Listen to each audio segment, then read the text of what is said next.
పూర్వీ ప్రతి 3 లక్షల కొనుగోలుకు ఒక బంగారు నాణెం ఉచితంగా పొందండి.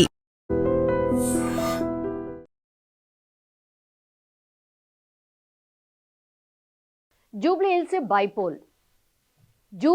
బైపోల్కి సంబంధించి చాలామంది సర్వేలు చేస్తున్నారు ఈ మధ్యకాలంలో. ఒక వారం రోజులనైతే నాకు తెలిసి కనీసం ఒక 4-5 సర్వేస్ బయటకు వచ్చినాయి. ఇంకా ఎక్కువనే ఉండిండొచ్చు కానీ తక్కువనైతే కాదు. కేకే సర్వే ఒకటి వచ్చింది, సైదులు సర్వే ఒకటి వచ్చింది, చాణక్య సర్వే ఒకటి వచ్చింది, పల్స్ టుడే సర్వే అని ఇంకోటి వచ్చింది, ఓట్ సర్వే అని ఇంకోటి వచ్చింది. ఇట్లా డిఫరెంట్ సర్వేస్ వచ్చినాయి. కొంతమంది ఏమో మొత్తం కాంగ్రెస్ వైపే ఇచ్చిండ్రు, లేదంటే ఎడ్జ్ బీఆర్ఎస్కి ఉంది అని మరికొన్ని సర్వేస్ అయితే ఇచ్చినాయి.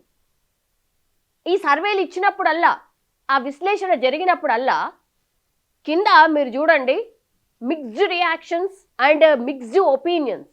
మరి జూబ్లీహిల్స్కి సంబంధించిన వాళ్ళే కామెంట్ పెడుతున్నారా అంటే లేదు. చాలామంది ఓవరాల్గా తెలంగాణ వ్యాప్తంగా ఉన్నటువంటి వాళ్ళందరూ కూడా తన అభిప్రాయాన్ని చెప్పే ప్రయత్నం ఒకటి చేస్తున్నట్టుగా అనిపించింది. ఆ కింద సర్వేల తర్వాత కింద మనకు కామెంట్ చూసినప్పుడు కొంతమంది బీఆర్ఎస్ఏ అవును అంటారు, విన్ కాబోతోంది అంటారు, కొంతమంది ఏమో లేదు కాంగ్రెసే విన్ కాబోతోంది అంటారు.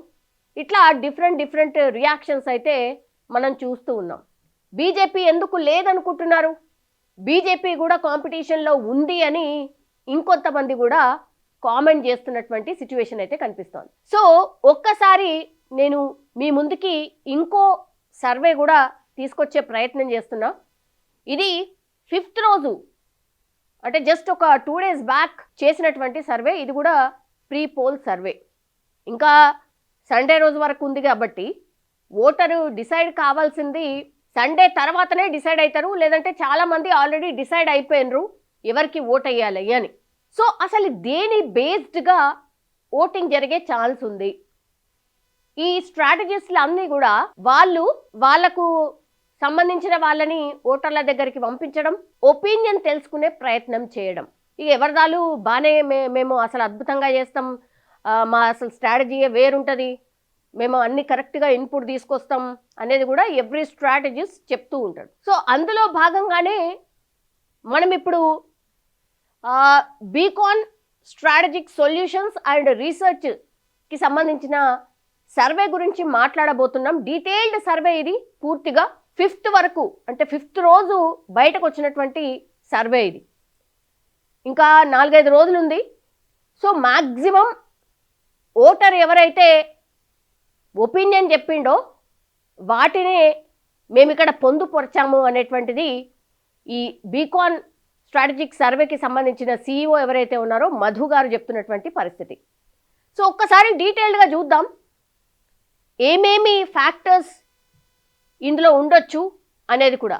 Beacon has taken the Jubilee Hills bypoll election as the prestigious project and conducted a 7-day rapid survey at 360 investigative research after all the political parties ticket announcements.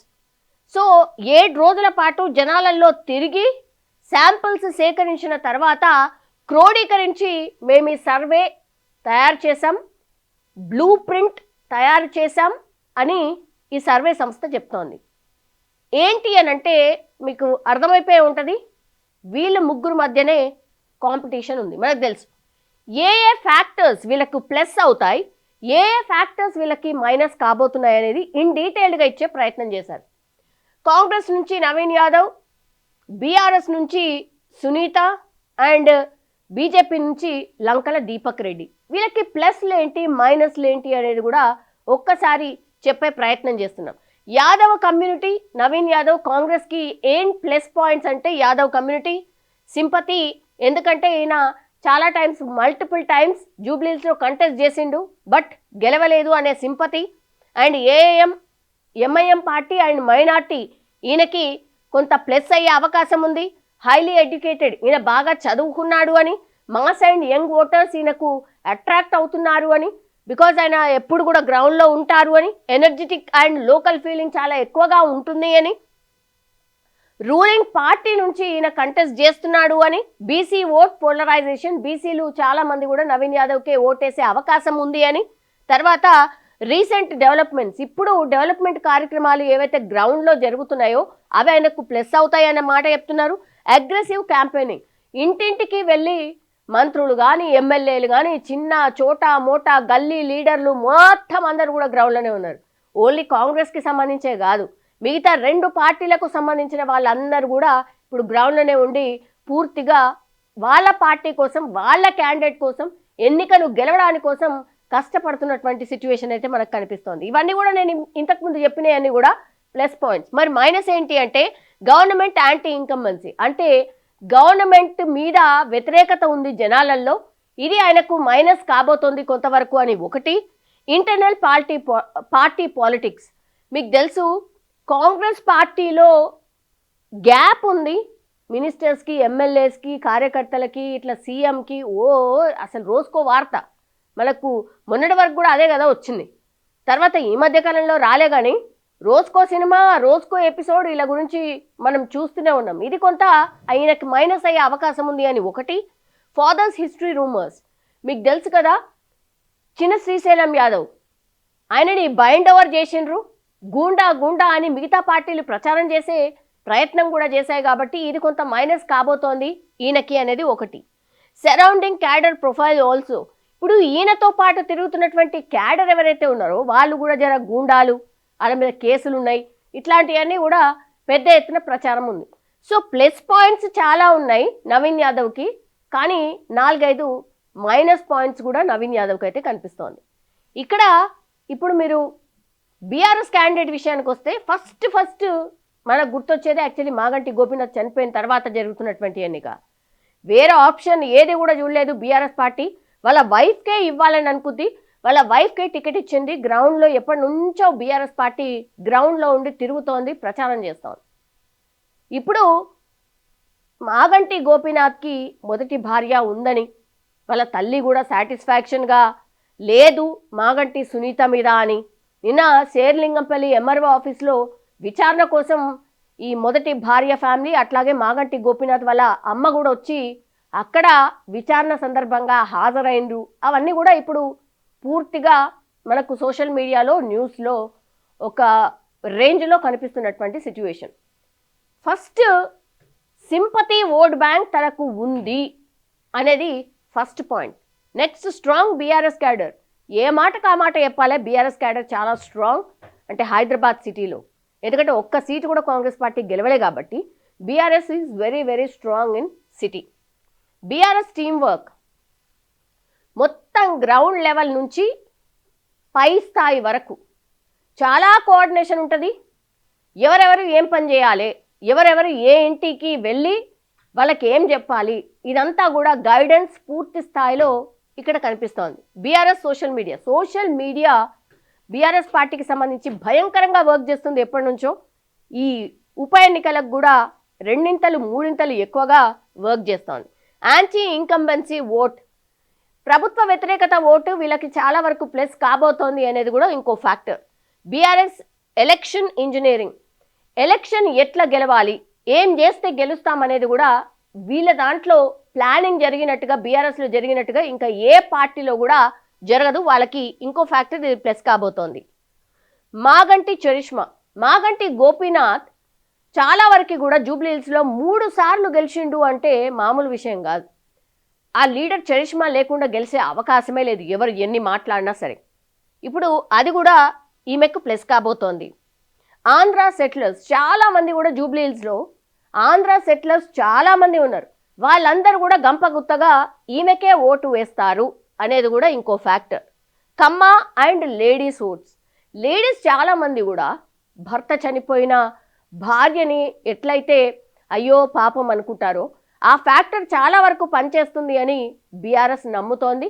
అట్లాగే కమ్మ ఫ్యాక్టర్, వీళ్ళు కూడా కమ్మ సామాజిక వర్గానికి చెందిన వాళ్ళు, ఓటు చాలా పెద్ద ఎత్తున లేకపోవచ్చు కానీ ఆ కమ్యూనిటీ ఓట్లు ఏవైతే ఉన్నాయో అవన్నీ కూడా గంపగుత్తగా తినకే పడతాయి అనేది కూడా ఇంకో ఫ్యాక్టర్ వర్క్ అయ్యే అవకాశం కనిపిస్తోంది. ఇక నెగటివ్ ఏంటి, lack of political knowledge and local issues. ఇప్పుడు సునీత గారు ఫస్ట్ టైం పాలిటిక్స్ చూస్తున్నారు, తనకి నిజంగానే పాలిటిక్స్ గురించి తెలియదు కాబట్టి పొలిటికల్ నాలెడ్జ్ తనకు లేదు. ఇది కొంతవరకు మైనస్ కాబోతోంది తనకు అనేది ఒక ఫ్యాక్టర్. లెస్ కార్పొరేటర్స్, ఇప్పుడు ఈ ఏరియాలో వాళ్ళకు కార్పొరేటర్స్ చాలా చాలా తక్కువ మంది ఉన్నారు. సో దానివల్ల కూడా లోకల్లో గ్రౌండ్లో ఎవరైతే వర్క్ చేస్తారో, ఇంటింటికి వెళ్తారో, అసలు ఎవరు ఏంటి అనేది కొంతవరకు తెలుసుకోలేకపోతుంది బీఆర్ఎస్ అనేది కూడా ఇంకో ఫ్యాక్టర్. అప్పర్ క్యాస్ట్, తిను ఓసీకి సంబంధించిన కమ్యూనిటీకి చెందిన వాళ్ళు కాబట్టి ఇది కూడా అంటే మైనస్ కాబోతోంది అనేది ఒకటి. బీసీ ఓట్ బ్యాంక్, ఇది బీసీ కాదు, బీసీ నుంచి నవీన్ యాదవ్కి టికెట్ ఇచ్చింది కాంగ్రెస్ పార్టీ. బీసీ వాదం బలంగా ఉంది కాబట్టి బీసీ వర్సెస్ ఓసీ అనే ఫ్యాక్టర్ దీనికి మైనస్ కాబోతుంది అనేది ఇంకోటి. డిపెండెన్సీ ఆన్ లోకల్ క్యాడర్, పూర్తిగా తనకు తెలియదు కాబట్టి లోకల్లో ఏం జరుగుతుంది, లోకల్ క్యాడర్ ఏం చెప్తుండ్రు అదే నిజం అనుకుంటున్నారు అనేది కూడా ఇది తనకు మైనస్ కాబోతుంది అనేది కూడా ఇంకో ఫ్యాక్టర్. సో ఇది సునీత గారి plus and minuses. Then coming to BJP, Lankala Deepak Reddy, Hindu vote bank, వీళ్ళు పూర్తిగా డిపెండ్ అయ్యేది ఆ ఓట్ బ్యాంక్ మీదే కాబట్టి అది ప్లస్ అవుతుంది అని ఒకటి. కంటెస్టెడ్ లాస్ట్ టైం, గతంలో కూడా ఆయన పోటీ చేశారు, సో నియోజకవర్గం ఏంటి అనేది తనకు తెలుసని. బీజేపీ అర్బన్ అవుట్ రీచ్, ఇప్పుడు నిజం చెప్పాలంటే కూడా ఎన్నడూ కూడా బీజేపీ ఇంత భయంకరంగా గ్రౌండ్లో వెళ్ళి కార్పెట్ బాంబింగ్ అంటే ఇంటింటికి వెళ్ళి కలిసిన సందర్భాలు అసలు నాకు తెలిసైతే ఏ ఉప ఎన్నిక కాదు, అసలు జనరల్ ఎన్నికల్లో కూడా మనం చూసుండం. కానీ అంత భయంకరంగా బీజేపీ క్యాడర్ ఇప్పుడు గ్రౌండ్లో తిరుగుతోంది. Centre ministers parliament area, Kishan Reddy గారి పార్లమెంట్ నియోజకవర్గ పరిధిలో ఇది వస్తుంది కాబట్టి కిషన్ రెడ్డి గారు పూర్తిగా ఈ ఎలక్షన్ని ప్రెస్టీజియస్గా తీసుకొని కంప్లీట్గా తన కనుసన్నల్లోనే ఈ ఎన్నికను పూర్తిగా కూడా ముందుకు సాగుతున్నటువంటి పరిస్థితి. INC government anti incumbency, Congress మీద యాంటీ ఇన్కంబెన్సీ. నేను ఇంతకుముందు చెప్పినట్టుగా కాంగ్రెస్ పార్టీ మీద వ్యతిరేకత ఉంది కాబట్టి ఇది ప్లస్ అవుతుంది వీళ్ళకి అనేది ఒకటి. TDP and Janasena vote bank, ఇక్కడ టీడీపీకి అట్లాగే జనసేనకు ఎంతో కొంత ఓట్ బ్యాంక్ ఉంది, వీళ్ళు ఆంధ్రప్రదేశ్లో కలిసే ఉన్నారు కాబట్టి ఆ ఓట్ బ్యాంక్ అంతా కూడా ఇప్పుడు దీపక్ రెడ్డికే పడుతుందని ఒకటి. GHMC election strength, last time GHMC ఎన్నికలప్పుడు 48 సీట్లు కార్పొరేటర్ సీట్స్ గెలిచింది, సో అది చాలా వరకు ప్లస్ అవుతుంది అనేది కూడా బీజేపీ ఇంకో ఫ్యాక్టర్లో కనిపిస్తోంది. ఇక మైనసెస్ ఏంటి, లిమిటెడ్ గ్రౌండ్ క్యాడర్, వాళ్ళకి అసలు గ్రౌండ్ క్యాడర్ చాలా చాలా తక్కువగా ఉన్నారు. హై మైనార్టీ ఓట్ బ్యాంక్, ఇక్కడ పెద్ద ఎత్తున మైనార్టీ ఓట్ బ్యాంక్ ఉంది కాబట్టి వాళ్ళు ఎవ్వరు కూడా బీజేపీకి ఓటేయరు.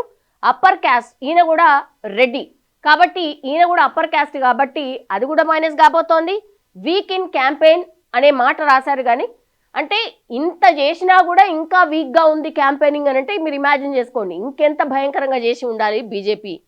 Vote transfer fear to BRS, ఈ బీజేపీకి ఎవరైతే ఓటు వేయాలి అనుకుంటున్నారో ఎందుకు వేస్ట్, బీఆర్ఎస్కి వేసినా కూడా గెలుస్తారేమో అనేది కూడా ఒకంత ఆలోచిస్తున్నారు అనేది కూడా ఇది వీళ్ళకు మైనస్ కాబోతోంది. ఇంటర్నల్ పాలిటిక్స్ ఇన్ బీజేపీ, బీజేపీలో సఖ్యత లేదు, బీజేపీ లీడర్స్ అసలు ఒకళ్ళు అసలు సంబంధం లేకుండా మాట్లాడుతూ ఉంటారు, వీళ్ళందరూ కూడా ఒక్క తాటి మీదికి వచ్చి ఈ ఎన్నికల్ని ఎట్లాగైనా గెలవాలి గెలిపియాలి అన్న థాట్ ప్రాసెస్లో లేరు అనేది కూడా ఇంకోటి. నిన్న బండి సంజయ్ ఏదో వచ్చినట్టున్నారు కానీ లేట్ అయిపోయింది, చాలా లేట్ అయింది, ఇంకొంచెం ముందు వచ్చి ఉంటేనా ఇంకా సినిమా వేరేలాగా ఉంటుండే. Not having a proper agenda, అసలు ఎజెండా ఏంటి, ఈ ఎలక్షన్స్ బీజేపీ ఎందుకు గెలవాలి అని చెప్పే ప్రయత్నంలో భాగంగా వీళ్ళు విఫలమవుతున్నారు అనేది కూడా ఒక మైనస్ పాయింట్గా ఇప్పుడు బీజేపీకి కనిపిస్తోంది. ఈ ఫ్యాక్టర్ మీదనే ఓటింగ్ జరగబోతోంది పూర్తి స్థాయిలో. జూబ్లీహిల్స్ ముఖ చిత్రం అంతా కూడా జూబ్లీహిల్స్ ఓటర్స్ మనసులో కూడా ఈ ఫ్యాక్టర్సే ఉన్నాయి, ప్లస్లు మైనస్లు ఇవన్నీ ఆలోచించే ఓటర్ ఓటు వేశాడు. అట్లాగే మేము అడిగినప్పుడు పోల్ కూడా అలాగే ఆన్సర్స్ కూడా అలాగే ఇచ్చారు, అందులో భాగంగానే మేము తయారు చేసినటువంటిది పూర్తి స్థాయిలో ఈ రిపోర్ట్ అని ఈ సంస్థ చెప్తోంది. ఒకసారి చూడండి సర్వే మోడ్ అంటే ఎట్లా చేసిండ్రు ఏంటి అన్నప్పుడు face to face, group, telephonic, media, intellectual and other consolations, ఇంతమందిని కనుక్కున్న తర్వాత మేము ఒక రిపోర్ట్ తయారు చేసినాం అనేది ఈ సంస్థనైతే చెప్తున్నటువంటి పరిస్థితి అయితే కనిపిస్తోంది. వాళ్ళు ఈ రిజల్ట్ ఏదైతే ఇచ్చిండ్రో, అంటే ఒపీనియన్ పోల్ ఏదైతే ఇచ్చిండ్రో దానికి +2 ఆర్ -2 మాత్రమే ఉండొచ్చు. ఆల్మోస్ట్ మేము చెప్పిందంతా నిజమవుతుంది అని ఇప్పుడు బీకాన్ సంస్థనైతే ఇచ్చినటువంటి సిచ్యువేషన్ అయితే కనిపిస్తోంది. 3,99,000 మంది ఓటర్లు ఉన్నారు. 6 మేజర్ డివిజన్స్ ఉన్నాయి, ఒక సబ్ డివిజన్ ఉంది. ఈ పూర్తిగా ఎవరెవరు ఎంతమంది ఉన్నారు అంటే ఇది ఎగ్జాక్ట్ లెక్క అనుకోండి. మైనార్టీ ఓటర్స్ ఎంత అంటే క్రిస్టియన్స్ అండ్ ముస్లిమ్స్ కలిపి 1,03,000 మంది ఉన్నారు, 34%. బీసీలు ఎంతమంది? 1,40,000 మంది. మెజార్టీ ఎవరున్నారంటే మున్నూరు కాపు, యాదవ్, గౌడ్స్, వడ్డరి, ముదిరాజ్, రజక. ఇన్ అన్ యావరేజ్ మేజర్గా అయితే బీసీ క్యాస్ట్ ఓట్స్ దగ్గర 1,40,000 మంది ఉన్నారు. ఇక ఎస్సీ ఎస్టీలు 45,000 మంది ఉన్నారు. అందులో మాలలు 17,000, మాదిగ 15,000, ఎస్టీలు 13,000. అప్పర్ క్యాస్ట్లు ఎంతమంది ఉన్నారంటే 75,000 మంది ఉన్నారు. అంటే కమ్మ, రెడ్డి, వెల్మ, మార్వాడీస్ వీళ్ళందరినీ కలుపుకొని 75,000 మంది. ఇక మిగతా వాళ్ళు ఎవరైతే నేను ఇంతకుముందు చెప్పినట్టుగా ఏపీకి సంబంధించి అటు ఇటు లేకపోతే వేరే వేరే స్టేట్ నుంచి వచ్చిన వాళ్ళందరినీ కలుపుకుంటే 10,000 మంది. వీళ్ళు ఓటేస్తారో లేదో పెద్ద అనుకోవడానికి కూడా లేదు. అయితే ఈసారి ఓటింగ్ పర్సంటేజ్ కీలకంగా మారబోతోంది. లాస్టింగ్ ఓటింగ్ పర్సంటేజ్ ఎంత? 43 నుంచి 47% మధ్యలో ఓటింగ్ శాతం నమోదైంది. ఇప్పుడు బీకాన్ స్ట్రాటజీ ఇచ్చిన ప్రకారం 54 నుంచి 57% నమోదయ్యే అవకాశం ఉంది అని ఒక ప్రిడిక్షన్. బికాజ్ బైపోల్ చాలామంది కూడా వెళ్ళి ఓటేద్దాం, ఎందుకంటే ఈ సరౌండింగ్స్ అంతా కూడా హాలిడే ఇస్తారు కాబట్టి చాలామంది దగ్గరుండి మరి ఈ పార్టీలన్నీ కూడా ఓటర్స్ని తీసుకొచ్చి పోలింగ్ బూత్ వరకు తీసుకొచ్చి ఓటు వేయించే ప్రయత్నం జరుగుతుంది. అందుకని ఓటింగ్ శాతం పెరగొచ్చు, 54 నుంచి 57% అనేది కూడా ప్రిడిక్ట్ చేస్తోంది. అంటే దీన్ని బట్టి 2,10,000 నుంచి 2,20,000 మంది ఓటేసే అవకాశం ఉంది అని ఈ సంస్థ ఎక్స్పెక్ట్ అయితే చేస్తోంది. డివిజన్ వైజ్గా ఒక్కసారి చూసే ప్రయత్నం చేద్దాం. ఇవన్నీ కూడా డివిజన్స్. ఎర్రగడ్డ 63 బూతులు ఉన్నాయి. ఓటర్లు ఎంతమంది? 59,580 మంది. బీఆర్ఎస్కి ఎంతమంది ఓటేయచ్చు అంటే 6.2% లీడ్లో ఉంది బీఆర్ఎస్. ఇక్కడ ఇదంతా కూడా ఓవరాల్గా రిపోర్ట్. నేను డివిజన్ వైజ్గా ఈ గ్రాఫిక్ వైజ్గా ఒక్కసారి చూసే ప్రయత్నం చేయండి. బోరబండాలో సిచ్యువేషన్ ఏంటి? బీఆర్ఎస్ ఎంత స్కోర్ చేస్తుంది? కాంగ్రెస్ ఎంత? బీజేపీ ఎంత? అదర్స్ ఎంత? ఇక్కడ చూడండి, బీఆర్ఎస్ ఎంత పర్సంటేజ్? 46% చూపెడుతోంది. ఎక్కడ? బోరబండ డివిజన్లో. కాంగ్రెస్ పార్టీ తక్కువ దాంట్లో ఉంది, 43%. అంటే ఓటింగ్ డిఫరెన్స్ 3% ఉంది. బీజేపీ ఎక్కడో ఉంది, చాలా చిన్నగా 5% మాత్రమే. అదర్స్ అయితే ఇక పెద్దగా ఏం ఇంపాక్ట్ చూపించినట్టు అనిపిస్తలేదు. ఇది బోరబండాలో ఓట్ షేర్ ఎట్లా ఉండొచ్చు. ఇక్కడ బీఆర్ఎస్ లీడ్లో కనిపిస్తోంది. నెక్స్ట్ యూసఫ్గూడలో ఒకసారి చూడండి, బీఆర్ఎస్ ఎంత 41% స్కోర్ చేయొచ్చు అనేది. ఇక్కడ కాంగ్రెస్ పార్టీ పర్ఫార్మెన్స్ బాగుంది, 51% చూపిస్తోంది. బీజేపీ 6%, అదర్స్ అయితే చాలా అంటే చాలా తక్కువగా మనకైతే కనిపిస్తోంది. నెక్స్ట్ మనం చూస్తోంది షేక్పేట్ డివిజన్లో బీఆర్ఎస్ పార్టీ కొంత 45% మాత్రమే పర్ఫామ్ చేస్తోంది. ఇక్కడ కూడా కాంగ్రెస్ పర్ఫార్మెన్స్ బాగుంది, 47% చూపెడుతున్నారు. బీజేపీ ఇక్కడ కూడా 5%. అదర్స్ చాలా అంటే చాలా ఇంపాక్ట్ చాలా తక్కువగా కనిపిస్తోంది. నెక్స్ట్ డివిజన్ ఎర్రగడ్డ డివిజన్. ఇక్కడ చూడండి బీఆర్ఎస్ పర్ఫార్మెన్స్ ఎంత బాగుందో. బీఆర్ఎస్ పర్ఫార్మెన్స్ ఆల్మోస్ట్ 51% కనిపిస్తోంది. కాంగ్రెస్ పార్టీ కేవలం 45%, బీజేపీ చాలా చాలా తక్కువ 2%. మిగతాలైతే ఇక పెద్ద చెప్పుకోవడానికి కూడా ఏమీ లేదు. ఇక్కడ చూడండి అగైన్ వెంగళరావు నగర్లో పర్ఫార్మెన్స్ ఆఫ్ కాంగ్రెస్ పార్టీ బాగుంది. బీఆర్ఎస్ ఏమో 44%, కాంగ్రెస్ పార్టీ ఏమో 51%, బీజేపీ చాలా లో 4% మాత్రమే. అదర్స్ పెద్దగా ఏం పర్ఫార్మెన్స్ కూడా ఏమీ లేదు. శ్రీనగర్ కాలనీలో బీఆర్ఎస్ పర్ఫార్మెన్స్ చాలా బాగుంది, 49.3%. 45% కేవలం కాంగ్రెస్ పార్టీ, బీజేపీ 3% కనిపిస్తోంది. ఆ తర్వాత నెక్స్ట్ మూవింగ్ ఆన్ రేమత్ నగర్. ఇక్కడ BRS performance 45%, Congress performance 52%, BJP 2% మాత్రమే మనకైతే కనిపిస్తోంది. సో ఇవన్నీ కూడా డివిజన్ వైజ్గా నేను చెప్పే ప్రయత్నం చేశాను. సో ఓవరాల్గా సిచ్యువేషన్ చూసినప్పుడు కీ ఫ్యాక్టర్స్ ఏంటి అని మాట్లాడుకున్నప్పుడు a pre election opinion poll for the Jubilee Hills assembly by election indicates a 3-way contest with the Indian National Congress holding a lead. ఈ రిపోర్ట్ ప్రకారం కాంగ్రెస్ పార్టీ గెలవబోతోంది, లీడ్లో కాంగ్రెస్ పార్టీ ఉంది అని చెప్పే ప్రయత్నం చేస్తుంది. Survey and analysis projects overall weighted vote share projection ఎంత? కాంగ్రెస్ పార్టీకి 47% ఇచ్చారు, బీఆర్ఎస్కి 40%, బీజేపీకి 8%, అదర్స్ కేవలం 4%. ఏమైనా అటు ఇటుగా ఉంటే +or-2 జరగచ్చు అనేది ఈ సంస్థ ఇచ్చినటువంటి రిపోర్ట్. అంటే అటు చూసినా ఇటు చూసినా ఈ ఓట్ షేర్ డిఫరెన్స్ 7% ఉంది కాబట్టి +or-2 అన్నప్పుడు కాంగ్రెస్ పార్టీ గెలవబోతోంది అని చెప్పే ప్రయత్నం చేసింది. ఇక్కడ వీళ్ళకు ప్లస్ అవుతుంది బీసీ ఫ్యాక్టర్ అనేది ఈయన ఇచ్చినటువంటి రిపోర్ట్. ఇది ఓవరాల్ ప్రొజెక్షన్. 47.6% కాంగ్రెస్ పార్టీకి రాబోతోంది, బీఆర్ఎస్కేమో 40%, బీజేపీకి 8.2%, అదర్స్కేమో కేవలం 4% మాత్రమే ఈ రిపోర్ట్ ప్రకారం ఇచ్చారు. ఏంటి అని అన్నప్పుడు మైనార్టీ ఓట్ చాలా కీలకం కాబోతోంది కాంగ్రెస్కి. బీసీ ఓటర్ సపోర్ట్ నవీన్ యాదవ్కు ఉంది. Both parties are in charge of performance. అంటే మిగతా పార్టీలంతా కూడా పెద్దగా పర్ఫార్మెన్స్ చేయట్లేదు కాబట్టి నాకు ప్లస్ అవుతోంది. Vote transfer from BJP to BRS ఇది జరుగుతోంది కాబట్టి వీకెన్ అవుతుంది అక్కడ బీఆర్ఎస్ అనేది. ఇంకోటి poll and booth management till the last minute of the ballot. ఇది ఏంటి అని అంటే ఎవరైతే ఓటర్ని పోలింగ్ బూత్ వరకు తీసుకొస్తారో వాళ్ళు అనుకున్న పార్టీకి ఓటు వేయించగలుగుతారో ఇది వెరీ వెరీ ఇంపార్టెంట్ అనేది చెప్పే ప్రయత్నం. Parties complaining narration and mistakes.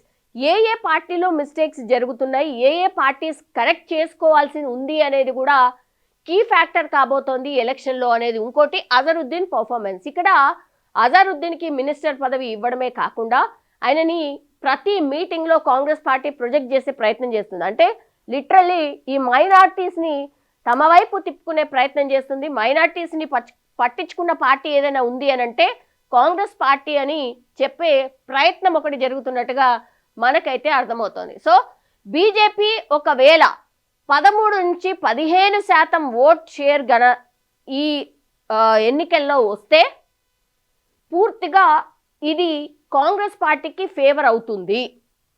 BC and the Muslim community will play a major role. ఇది అందరూ ఫస్ట్ నుంచి కూడా చెప్తున్నారు. Unemployed Hydra youth expressed their unhappiness on Congress. ఇదైతే ఉంది ఎప్పటి నుంచో. ఎంప్లాయ్మెంట్ లేదు, హైడ్రా తీసుకొచ్చిండ్రు, యూత్ అన్హ్యాపీ ఉన్నారు కాంగ్రెస్ పార్టీ గురించి. ఇదే కదా మనం యాంటీ ఇన్కంబెన్సీ ఉంది, కాంగ్రెస్ పార్టీ మీద వ్యతిరేకత ఉంది అని మాట్లాడుకుంది కదా, అది అదే అనమాట. ఇది ఇంపాక్ట్ చాలా ఉంది అని. Muslim voting is divided between BRS and Congress party. ఏ మాటకు ఆ మాట చెప్పాలి కానీ బీఆర్ఎస్ పార్టీకి వేస్తారు ముస్లిమ్స్ అనేది, ఆ తర్వాత కాంగ్రెస్ పార్టీకి వేస్తారు అని. ఈ రెండు పార్టీకి ఎవరైతే ముస్లిం ఓటర్స్ ఎక్కువగా ఓటింగ్ వేస్తారో ఆ పార్టీ గెలిచే అవకాశం అయితే ఉంటుంది. ఇక్కడ slight edge to BRS from settlers, upper caste voters and intellectuals. ఇక్కడ బీఆర్ఎస్ పర్ఫార్మెన్స్ అంత భయంకరంగా ఏమీ లేదు, చాలా బాగా పర్ఫామ్ చేస్తున్నారు. కొన్ని మైనసెస్ మాత్రమే ఉన్నాయి. ఇదేం వన్ సైడ్ విక్టరీ ఏం కాదు కాంగ్రెస్ పార్టీకి అని ఈ రిపోర్ట్లో లాస్ట్లో కోటింగ్ పాయింట్స్ లాగా చెప్పే ప్రయత్నం ఒకటైతే జరిగినట్టు అనిపిస్తుంది. అడ్వాంటేజ్ కాంగ్రెస్ పార్టీకి ఉంది, అంతేగాని ఇక విన్ అయిపోతుంది, ఇక పూర్తిగా విన్ అయ్యే అవకాశం ఉంది అని కూడా అంత కాన్ఫిడెంట్గా ఈ రిపోర్ట్లో ఇచ్చినట్టయితే అనిపిస్తలేదు. ఓటింగ్ శాతంలో కనిపిస్తోంది కానీ ఎక్కువ మట్టికి కాంగ్రెస్ పార్టీ విన్ అయ్యే అవకాశం ఉంటుంది. ఎందుకంటే అధికార పార్టీ సర్వశక్తులు ఒడ్డుతారు.